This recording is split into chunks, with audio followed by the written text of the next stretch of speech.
Are you ready for the answer? It was Charles Gadfly Tittledoo. For years, Charles Gadfly Tittledoo had been on the vaudeville circuit, eking out a living as a comic, singer, and soft shoe dancer. As vaudeville dried up in the early 30s, he needed some quick cash. Then the Dillinger gang offered Tittledoo the chance to be the frontman for the gang, casing out banks in the days before a robbery and giving the gang valuable information about the bank's vaults, security system, and daily routine.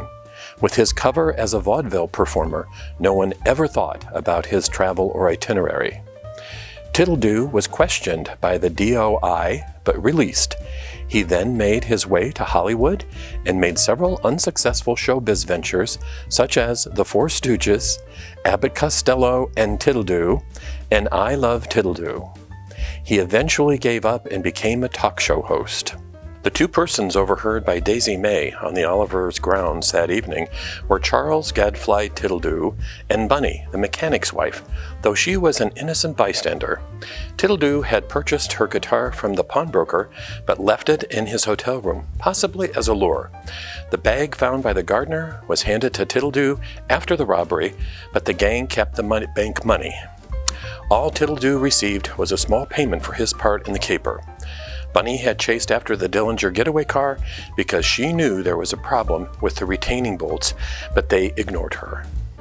Our Eliot Ness moved to Hollywood in his later years, changed his name, and became a star in various movies and TV shows. Nora Milburn continued as a teller for many years at Merchants National. The robbery, however, made her tense and wary, giving her the nickname of the Hun. That's right, a teller the Hun. Daisy May continued to live a quiet life in South Bend.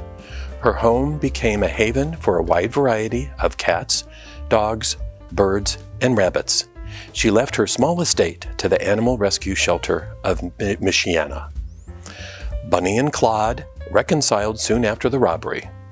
Bonnie indeed had chased after the Dillinger getaway car because she knew there was a problem with the retaining bolts, but they ignored her.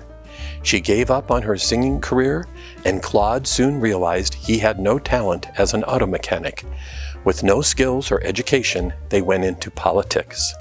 Danielle Brown, it turned out, was an undercover agent, and that's how she knew so much about Eliot Ness.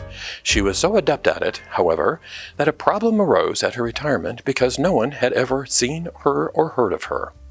Danny Boy Mullins remained in South Bend, working as a gardener, and then in 1938 joined the Civilian Conservation Corps, wanting to help design the giant Studebaker sign from pine trees at the Studebaker Proving Grounds. Unfortunately, Danny Boy's lack of education proved to be a drawback when he spelled the sign Stoolbaker. Margaret Newberry returned to Chicago. She had money, but no organizational or management skills, so she became associated with several professional sports clubs in Chicago. And me? I hope there comes a time when the Oliver family decides to donate their majestic home to the History Museum.